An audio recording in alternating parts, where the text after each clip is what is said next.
Hello les amis, ici Chris, je suis vraiment ravi de vous retrouver après tout ce temps. Je vous expliquerai pourquoi, vous allez voir, j'ai appris énormément de choses sur moi et j'ai fait des rencontres extraordinaires et une personne en particulier. Avec une relation très spéciale, je vous en parlerai, ça va vous intéresser. En attendant, j'aimerais vous parler d'un sujet un peu spécial, des personnes qui nous entourent. Comment choisir les bonnes personnes? Comment choisir les personnes qui vont nous porter vers le haut et non des personnes qui vont nous amener dans nos peurs?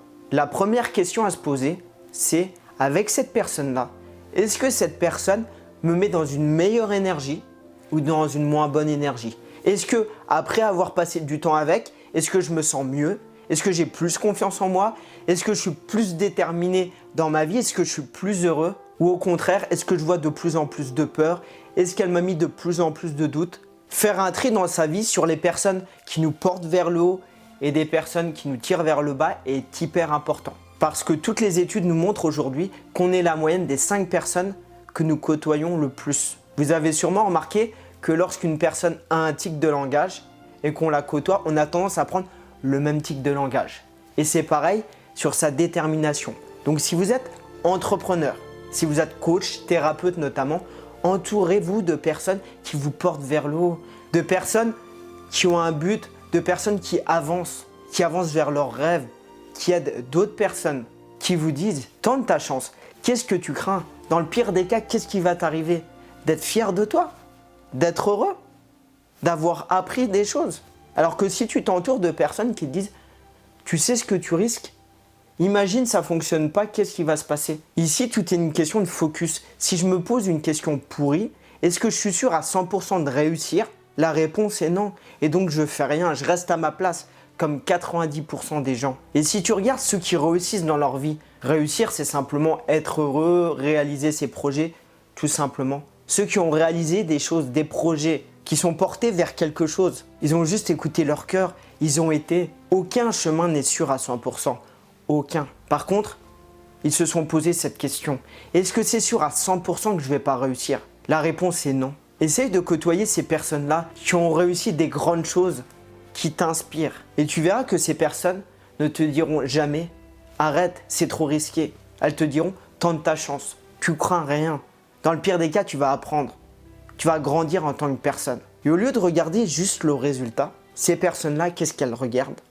Elles regardent la personne qu'on devient en cours de route. C'est parce que, en tant que personne, en tant qu'entrepreneur, en tant que coach, en tant que thérapeute, même en tant que salarié, si tu es salarié, si tu évolues en compétences, savoir-être et savoir-faire, je te garantis que les résultats vont suivre automatiquement. Ne cherche pas les résultats, cherche à t'améliorer en tant que personne et te reconnecter à qui tu es, à cette flamme intérieure. N'oublie pas que la vie est simplement un jeu.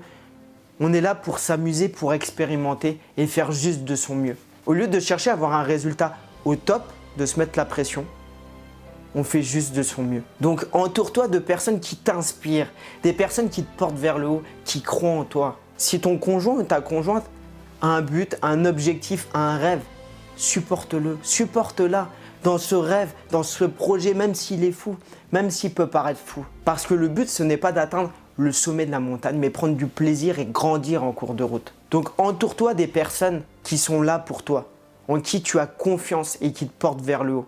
D'ailleurs, il y a une histoire que j'adore. C'est l'histoire d'un professeur qui présente 3 jouets à ses élèves. Il leur demande quelle est la différence entre ces 3 objets. Le premier élève regarde et voit aucune différence.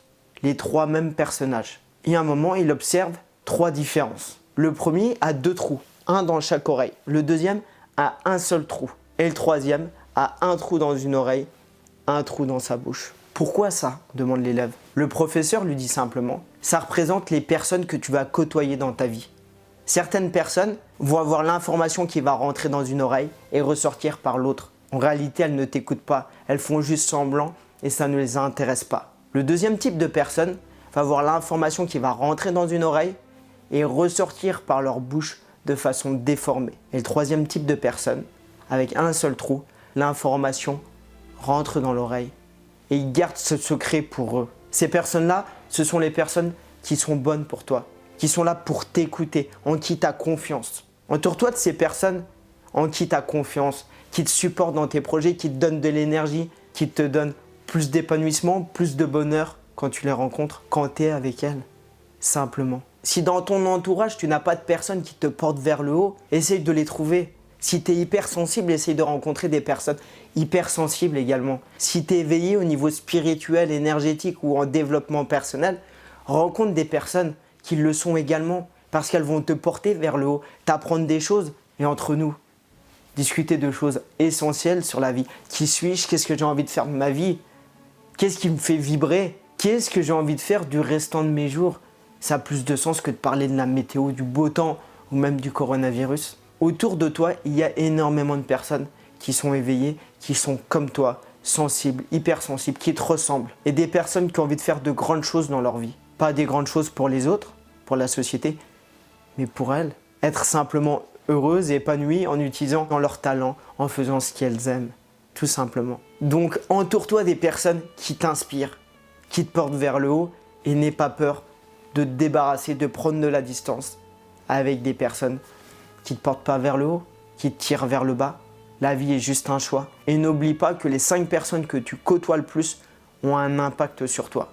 Donc choisis bien ces personnes-là. À chaque fois que tu côtoies quelqu'un, pose-toi juste cette question-là. Si j'avais mon fils ou ma fille, est-ce que ça serait une bonne personne, une bonne fréquentation pour lui ou pour elle? Si la réponse est oui, côtoie encore plus cette personne-là. Partage des projets. Si la réponse est non, prends de la distance. Je sais que je ne vais pas me faire des amis en disant ça, mais c'est ce que je pense et je l'assume pleinement. Profitez bien de chaque petit moment de la vie est précieuse et n'oubliez pas, soyez juste vous-même, soyez juste heureux. À très vite, c'était votre ami Chris. Ciao ciao.